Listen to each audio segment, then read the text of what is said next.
Today, we're doing our second Q&A episode. We brought Erica on. Erica's our producer and editor, in case you don't know Erica, but we wanted her to be able to add some thoughts when and if she wanted to. So thanks to everyone who sent in questions. We're going to be doing these episodes monthly.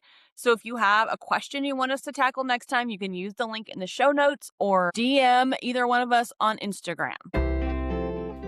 Welcome to Parenting Neurodivergent Humans. I'm Dr. Morgan Beidelman. I'm a psychologist, former teacher, parent to 2 kids, one of whom is neurodivergent, and I am neurodivergent myself.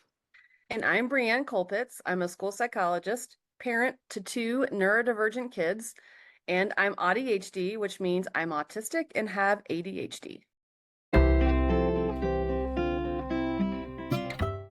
Okay, question 1. All right, this was an involved question, but we're picking out an important part of it that probably relates to other pieces. So here it is. Any tips on how to handle sleep deprivation for neurodivergent teens? Yeah. Do you want me to start? Yep. Okay, great. And go ahead and run with it.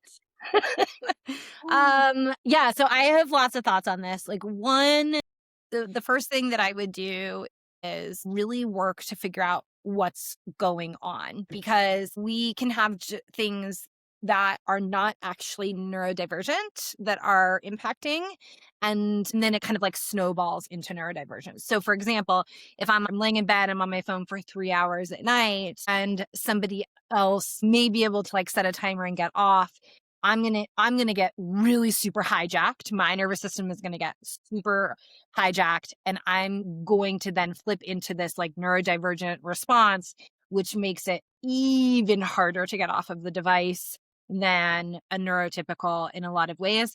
So it starts out kind of like in the normal realm of phone. Any human? Yeah. Like, and then it flips into a much more significant neurodivergent space. So I would really want to figure that out. Like, is there technology in the room? Is there something going on that's anxiety producing? Is the person in a just like rehearsal where they're going over social situations or an academic situation or a sports situation over and over and over and over again? Or is it in this space of just not being able to fall asleep, right? Right. And we can do all the like typical sleep hygiene things, like no technology for 2 hours before sleep, and make sure that you're in a cool room, and like all of those things. And that may or may not work. If it works, work it. Great. If it doesn't, there's a couple of things that I think happen right away. One is that there's too many steps involved, and the neurodivergent person who struggles with executive functioning, not all neurodivergent people do, but it is a significant hallmark for quite a lot of people who are neurodivergent. If you are struggling with executive functioning, which is like, being able to execute all the steps in something, organizing your time around it, right? All of like the follow through, the planning, organization, prioritization, all of that. If that is already a struggle for you, and it is now at the end of your day, right? And you are adding steps into a routine. I'm going to take a bath, and then I'm going to use like oils, and I'm going to do this, and I'm going to do this. What you're doing is you're adding a ton of executive functioning at a time where your overall executive functioning is probably closer to its lowest levels, not its highest. And so you're adding into a time where you are really like crawling to the finish line, right? Yep. So one of the things that I will often look at for people is like, how can we take a lot of that off? So could we do some of the routines earlier? Like a lot of my teenagers really care about their face routines. And so then they will do that. And then by the time that they're done with that, they're either reactivated or re-energized or no longer tired. Or that routine takes so long that it's like, crap. Now I don't have time for these other things, right? So can we move that routine up, and so that it's not linked with the sleep routine? It would be one thing I would consider. If that face routine or showering routine or something is really important to you, moving it up. Having versions of your routine. So having the I'm I'm going to do my whole thing and I'm feeling good versus the like, I am just limping to the finish line. And that all of those are okay because they're all supportive of your ultimate goal, right?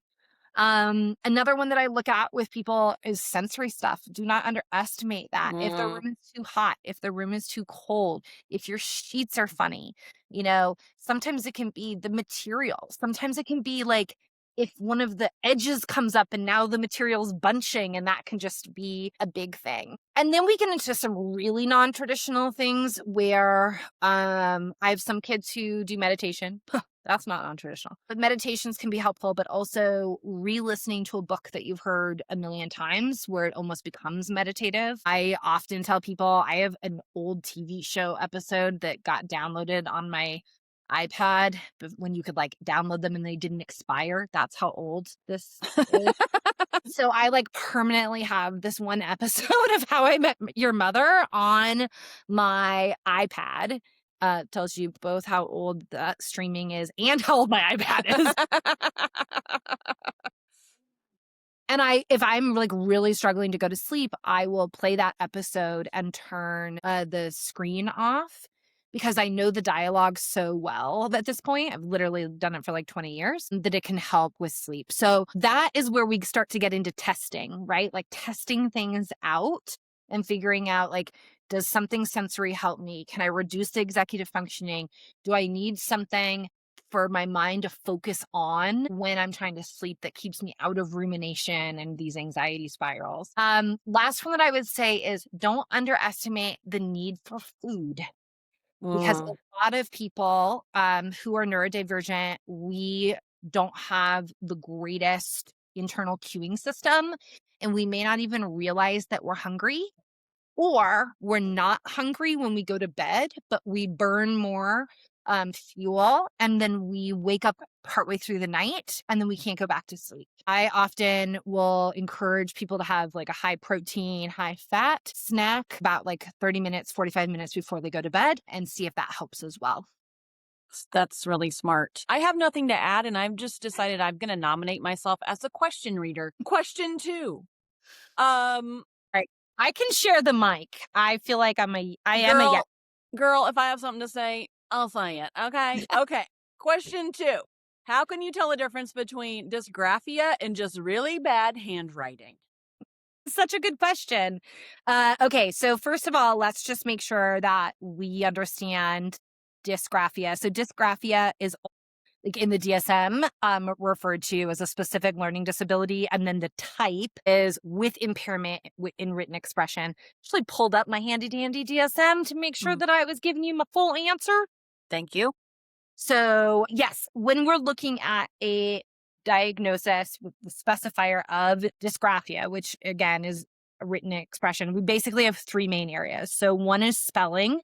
The other is kind of grammar, punctuation, like, if you've ever looked at a kid's writing and it like all runs together. There's no periods, there's no commas, there's no capitalization. It's just like blah, blah, blah, blah, blah. Kind of like me talking.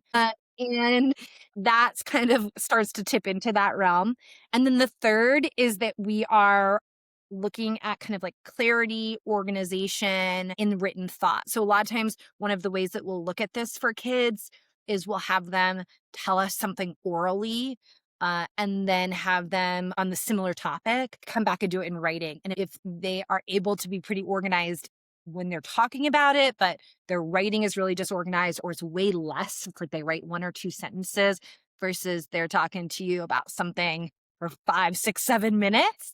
Right. So that's a good way to look at the difference. So you could have a kid who just has messy handwriting and doesn't necessarily have the spelling issues, punctuation issues, the written expression issues, or you can have a kid with the combination of that and messy handwriting. And when you have the and, that's where we're looking at the specific learning disability in written expression. And Morgan, correct me if I'm wrong, but at least for me, I feel like the messy handwriting thing can also be part of dyslexia, but just looks different. Like, I don't think I had any of like the organization things as far as the ideas, but it would be super messy, hard to read, things spelled wrong, punctuation a mess. But for me, it came from the dyslexia side, not dysgraphia. Mm-hmm. Yeah, it certainly can. What we often see too is that kids are identified with both. So with dyslexia and Mhm. dysgraphia, not always, but if we're again, when we're looking at dyslexia, we have the hallmarks around that, which is phonological and phonemic awareness deficits. This is like being able to distinguish and hear the differences in different sounds, like ah versus eh, right? And then we get into actual decoding, so being able to kind of keep all the sound symbols in order and read those words with certain level of fluency, and that is kind of in that dyslexic realm. And a lot of times the flip side of that, the writing side of that, is also impaired because now you have an added level of like, not only do I have to listen and keep all of those sounds in order, now I have to write them in order too. And so you can have a level of that happens within dyslexia and just be dyslexia. And then we kind of like shift into this persistent difficulty with that despite remediation. That's when we're going to be adding that additional specifier of written expression as a second disability category. All right. Third and final question. There might be a lot to say about this one. Question 3. And this is a bit long, but I'm going to read most of it because I think it really captures the multiple layers of questions and struggles that so many parents of neurodivergent kids navigate. Okay, here's what it is. My child's teacher thinks that if he studies hard enough, he can memorize all of his math facts. They got 1 minute to do 26 problems and he got 11. After the test, the kids that passed, air quotes here, get up and pick out a really cool prize. My kid said he was so bummed that he had to sit there and watch all of them get a prize. His teacher says he can do tests orally, but says it's imperative to memorize these math facts. So yeah, I'm just going to say, take it away. Okay, I can start off here, but I also want to make sure that Erica's voice is elevated because of her lived experience. So first of all, I'm so sorry, buddy. That is really, really hard. It's hard for that kid. It's hard for that parent. And I'm going to have grace for that teacher and say our teachers are not trained in this stuff. The teacher likely has very good intentions and likely is thinking, if I can help this kid do this now, these things are going to be so much easier later on. And the teacher probably also thinks that, gosh, they see this kid as so bright in so many ways, and that they are thinking that it's a concentration focus study issue and not a way that brain is designed issue. So if I'm looking at this, it's a huge bummer. And I think that everybody had the best of intentions, right? I'm going to make that assumption. That may or may not be the case for that lived individual, but in general, this is a very common experience. So I actually think that we should point to some research on this. And I don't have the actual study is ready to rumble. But what you want to know about all 3 subtypes of learning disabilities, we have a reading one, a writing one, and a math one. If you are experiencing them, one of the hallmarks of this is commonly an impact in working memory. I'm going to keep an eye on the time. It is an impact in working memory, and there's also often one in processing, not always, but those are 2 kind of areas that are impacted. What I think is very important to understand about working memory is that people always misunderstand it. They think that it is longer. They think it's a short amount of time, but longer than it actually is. Your working memory is seconds long. It is like one of those little Etch-a-Sketch boards from the 80s. And you write with it, and it's like a little magnety thing. Imagine it where you're writing from one end to the other, and then on the other end, at the same time, the eraser is going. So you're writing one direction, and the eraser is going the other direction simultaneously, right? You have a very finite amount of time to do something. It's a whiteboard. You get information that comes into that, and then you have to do something with it. So we either are going to do something to help elongate that amount of time, where we chunk things. This is why we can remember phone numbers. We can go 310, 691, right? We chunk it, and it gives us a little bit more bandwidth. Or we tie it to something else to help us remember. Or we repeat it over and over and over again, and we start moving it from working memory to a different part of our brain. When we have individuals who have learning differences, that part is really impacted.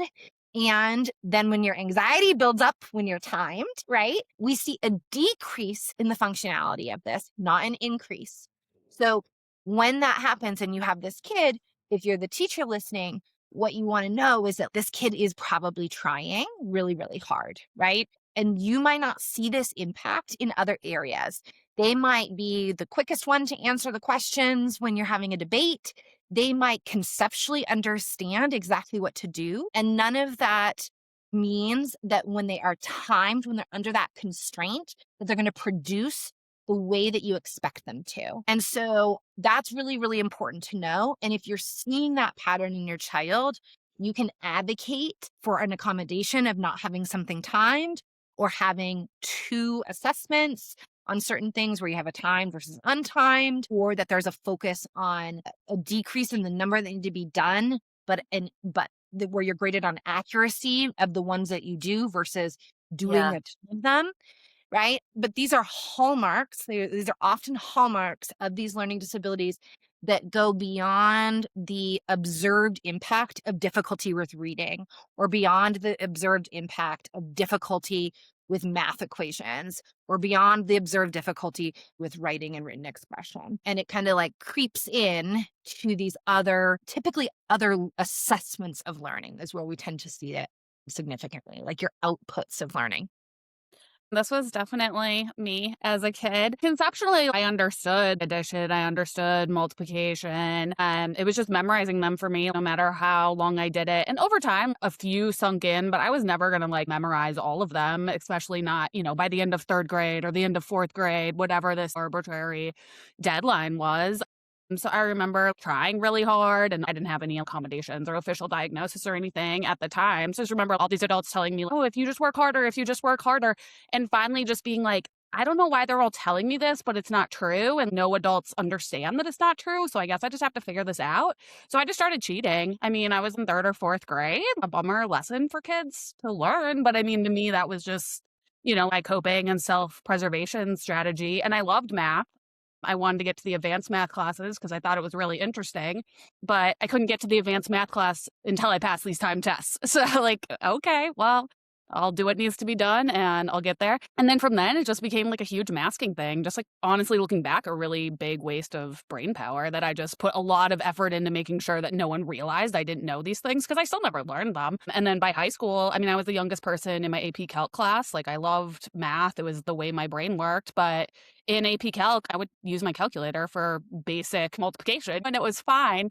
I think we have this like idea of like, oh, you have to do these things or you won't be able to do whatever. Does memorizing them make it go faster? Yeah. I mean, I still use repeated addition to this day, like in my head, and I'm fast at repeated addition like that. I can just figure it out. I know how to get to the answer, but actually memorizing it is just like not worth the effort for my brain. And so like, there's no actual law. Why can't you do advanced math if you're still using a calculator or you're using the chart or you're doing repeated addition? Like it's just not true. And like Morgan was saying, teachers with the best of intentions, they want kids to have this automaticity. They want it to make it easier for them. And I think for a lot of kids, that is true. But where it gets really hard is for your neurodivergent kids that when they're hearing, if you can't X, you'll never be able to Y. And then they try and try and try and try. And then they can't X no matter how much they try. The message then becomes, oh, so I guess I can't do math. They said I couldn't do math if I didn't memorize these things. I can't memorize these things, so I guess I can't do math, or I can't be a writer, or I can't, whatever. And so we see kids limiting what's possible to them because of this messaging, which was never anyone's intention. The idea is that it's supposed to be motivating. So I think if you do have a kid in this category pushing back against that narrative and like explicitly telling them like, hey, this is hard for your brain. Like you can work on it. And like, if you do memorize them, like it will be a little faster. But you know what? If you don't, there's a chart. There's a calculator. You can use repeated addition, teach them those strategies and teach them like, hey, most people do memorize them, but there are 40, 50-year-olds who are in math and science fields and they don't have these memorized because they have a brain that works in a way that just makes that really hard. And they use the calculator in their pocket and it's fine. Yeah. Yep.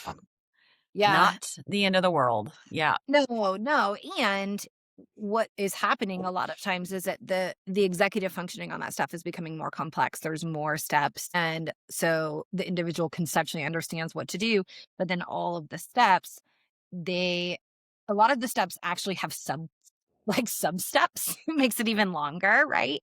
And so that's why for the majority of kids, it can be really advantageous to have your math facts memorized because it makes the step go faster. But for people who have working memory deficits or have some of these learning disabilities, sometimes it makes the step much longer to be like, and now I need to go calculate this, or I need to do the repeated addition, and then I can go to this one, and then I can go to this one. And the working memory is erasing parts of it as that's happening, right? And so that's why something like a calculator can really facilitate the math and not actually be the crutch that people are worried that it is. Yep. It can actually be a true accommodation, a true tool. Summary from this episode: working memory, you're a silly goose. Okay. Sometimes processing speed is impacted, but that's a different. We'll talk about that in a different episode. Yeah. Yeah, and our last week's episode was about self-esteem, and we talked about that on here because, yeah, like Morgan said at the beginning, I mean, my heart just goes out to this kid. It does get better. You'll get through it, but that's rough. I mean, can feel very devastating, and that's really real, at those ages, and really confusing. But trying to get them the support in school, and then knowing as a parent, I mean, the fact that you're looking this up, that you're asking these questions, just being able to go home to somebody who understands and is like, hey, you're not broken, this is how your brain works. And having that support and explanation is going to do so much for that kid that they don't feel like they're alone struggling with it, like most of us undiagnosed friends from the 90s were. Yeah. Hang in there. If you're the teacher that's listening to this episode, I might do something where you let each kid set an independent growth goal on their paper.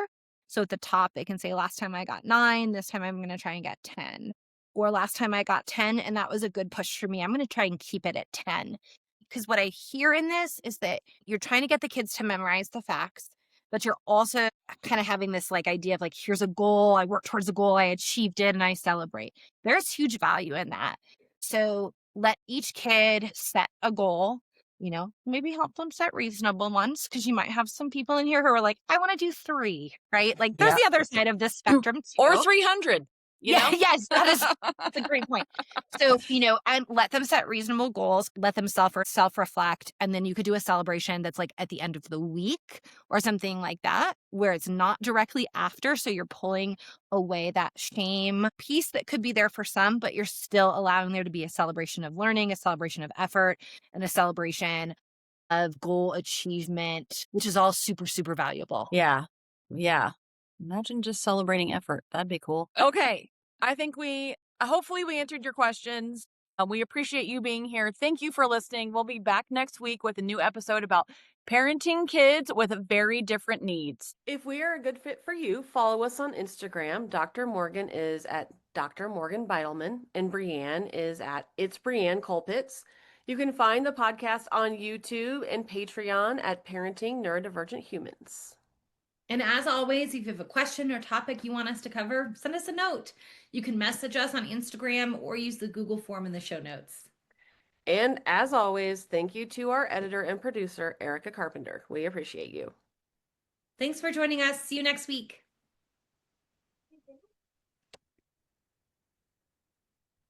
Just a quick disclosure. This podcast is for educational purposes only.